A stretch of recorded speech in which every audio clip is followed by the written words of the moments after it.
From the acclaimed director of Annabelle, the latest thriller Until Dawn has finally hit the screens, adapting the phenomenon that is the terrifying video game. In its first month of release, the film grossed an impressive $350 million, earning a remarkable rating of 8.7 on North American review sites. Why are you just standing there? Hurry up and tag your friends who love to explore the woods and let them see just how terrifying the wilderness can be. The story begins with a mysterious escape as a woman desperately crawls through a narrow passage, blinded by darkness. After several minutes of struggle, she finally reaches the entrance, but just as she thinks she has succeeded in her escape, a large scythe suddenly appears beside her. Oh, no. Can't do it. No, I can't die again. Time shifts to 1 month later. A red Jeep is driving on a winding mountain road. 3 months ago, Clover received a video message from her sister, Melanie. After their mother passed away, Melanie decided to head to a mountain resort for some peace and quiet. But 3 months have gone by without any word from her. Clover fears that her sister might be in trouble, so she gathers a few friends to search for her in the mountains. After a bumpy drive, they arrive at the gas station featured in Melanie's video, only to find no sign of a nearby resort on the map. Clover decides to ask the gas station attendant, Hill, about the situation. But when Hill sees Melanie's photo, his response leaves Clover taken aback. She's gone missing. Huh? I didn't say that. Well, you're not the first one who come here asking me if I seen someone. I mean, do a lot of people go missing around here? Here? No. But up the ways a bit in Glore Valley. That's where people get in trouble. Glore Valley? Learning that there is a valley nearby, Clover suspects that Melanie may have gone there, and they drive toward the valley. However, they haven't driven far when it suddenly starts to pour rain. Looking out at the thick fog, Nina worries about the danger and suggests they find a place to wait until the storm passes. The driver, Abe, however, thinks it's nothing. As they argue over whether to stop, they unexpectedly arrive at a strange location where it isn't raining and the sun is shining. Abe mistakenly thinks the rain has stopped. However, when they get out of the car, they are met with an unbelievable sight. Looking at the sharply defined boundary where rain ends and sunshine begins, Max attempts to post about the experience online, but discovers there is no signal on his phone. While puzzled about why there's no rain in this area, they soon notice a wooden cabin in the distance, and Megan suggests seeking help. They knock on the door for quite some time, but there's no response from within. Finding the door unlocked, Megan cautiously pushes it open. The interior is immaculately clean, filled with furniture resembling a reception area. Strangely, this luxurious place is completely deserted. At that moment, Nina notices a calendar on the table. To their surprise, the date is set to the 24th of 1998. They searched around to see if anyone was there, but after searching the house, they didn't find anyone. While Abe is confused, he spots a strange notice behind the bulletin board. Removing the covering notices, he reveals a man's portrait underneath. Looking closer, Abe sees that each notice seems to hide a portrait. Intrigued, he removes more notices, uncovering even more portraits.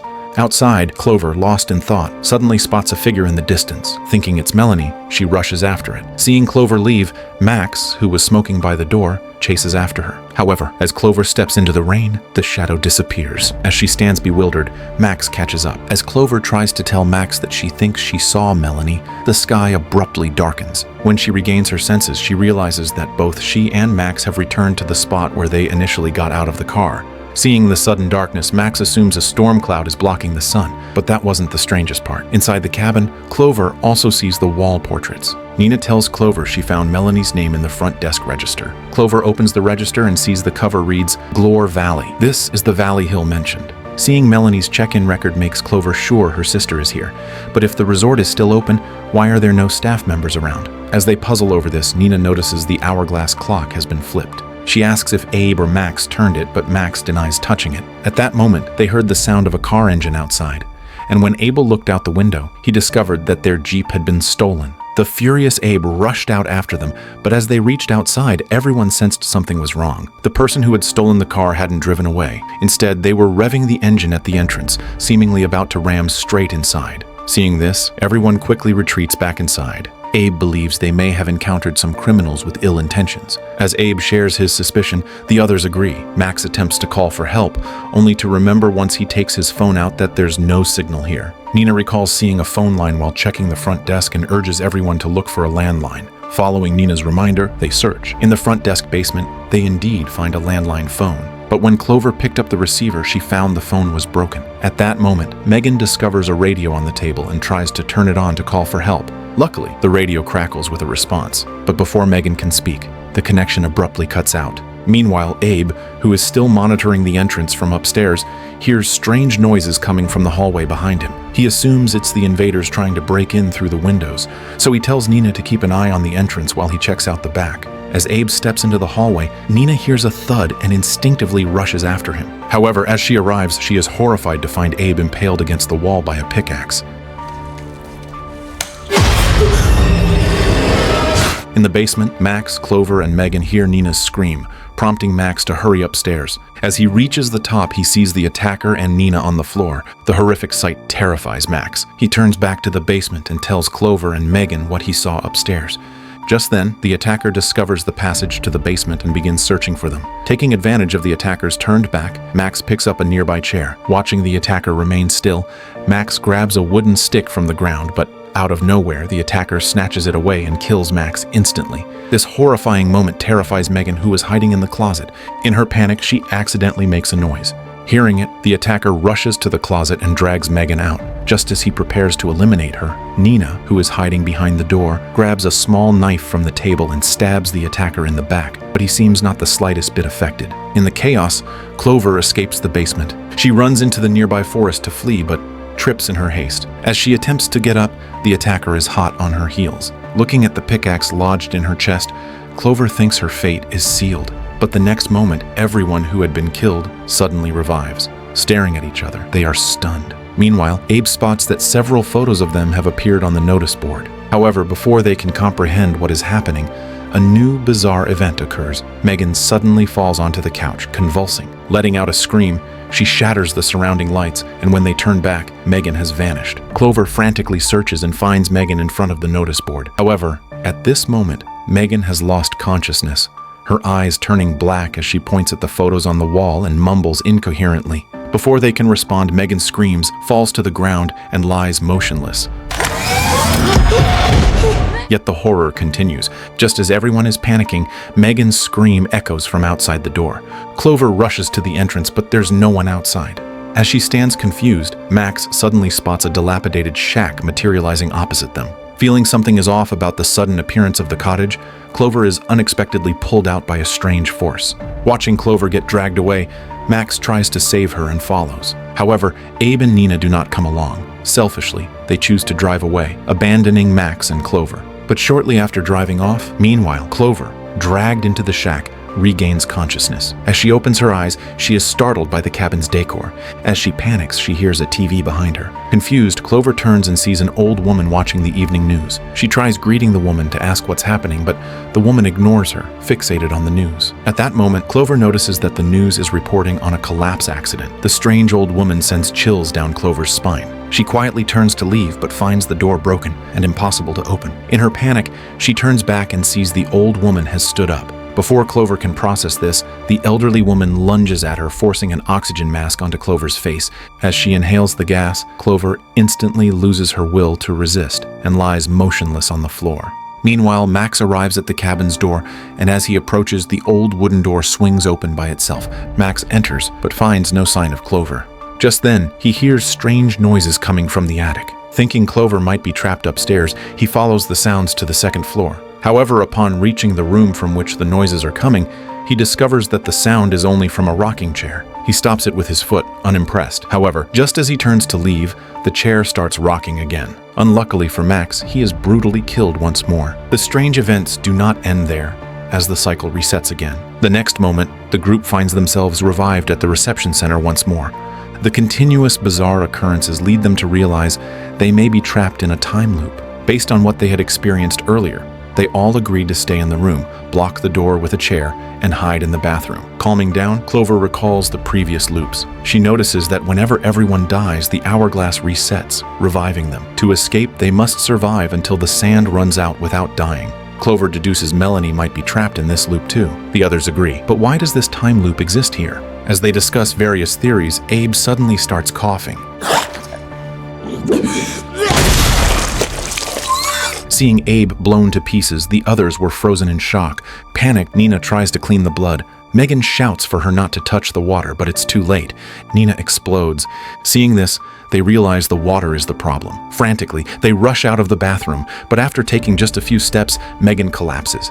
Convulsing, her stomach rapidly enlarges, and in the blink of an eye, it bursts. In shock at Megan's gruesome demise, Clover can't bear the pain and pleads with Max to kill her, but Max hesitates. And at that moment, Max, who had drunk the water, suddenly exploded first. Clover lies on the floor, ready to await her fate. But as Clover awaits death, a man approaches the door. Clover looks closely. It's Hill, the gas station attendant. Don't survive by sitting still, Miss Clover. What?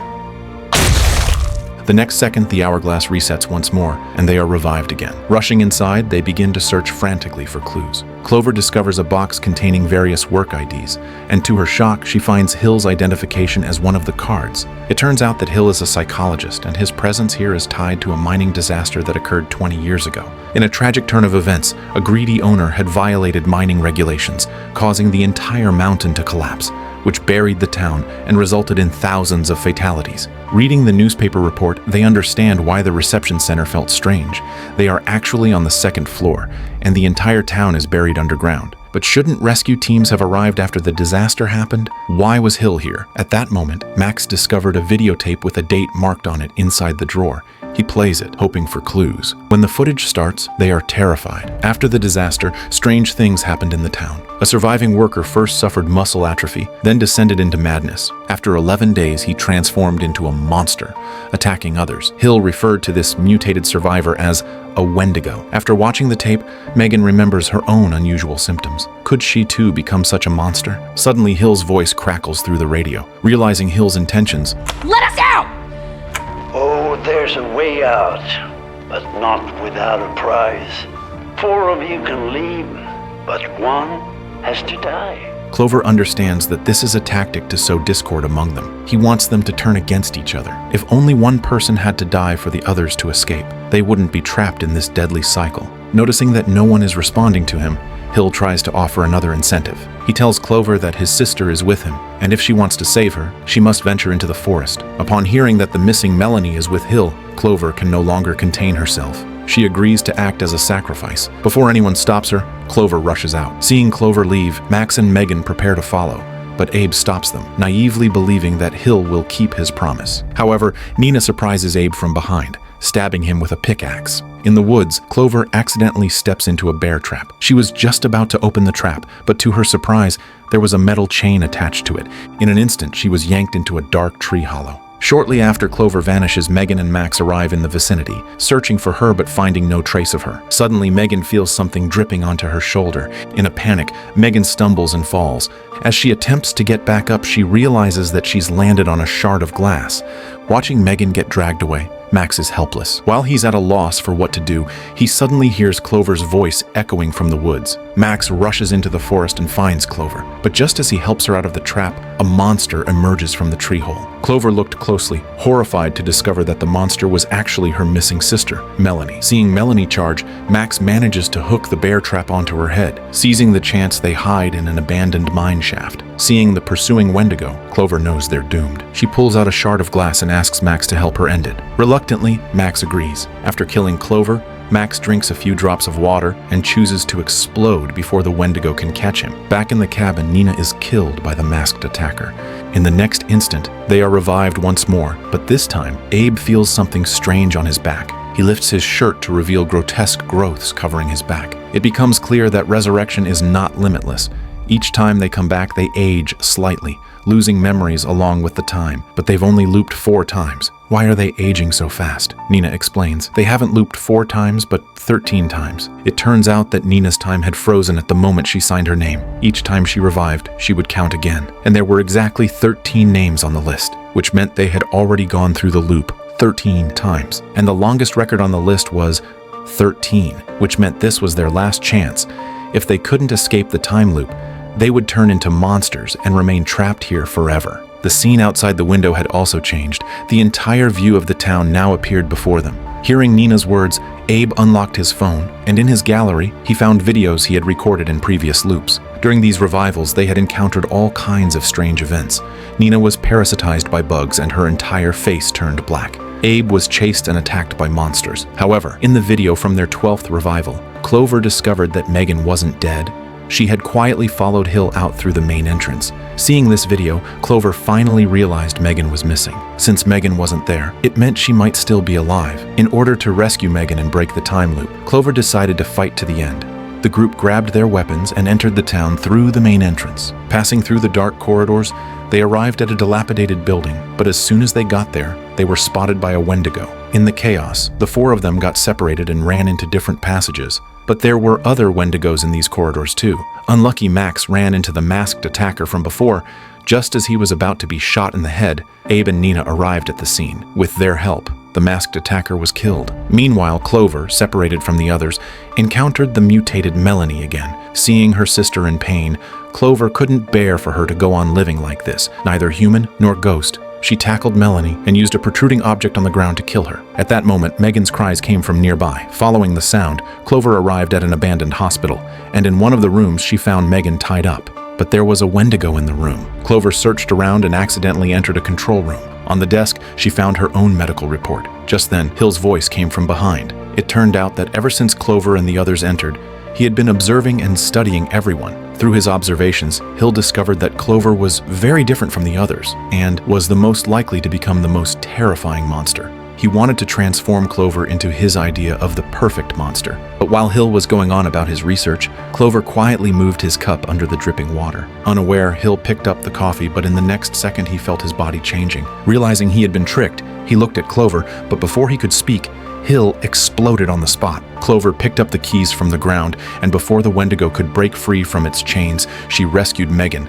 But just as they finally escaped, they found more Wendigos flooding the corridor. Panicking, they climb a ladder. Almost reaching the top, Wendigos drag them back down. Just when Clover thought they had failed again, Abe, Nina, and Max arrived in time. With their help, Clover and Megan successfully climbed out through the passage.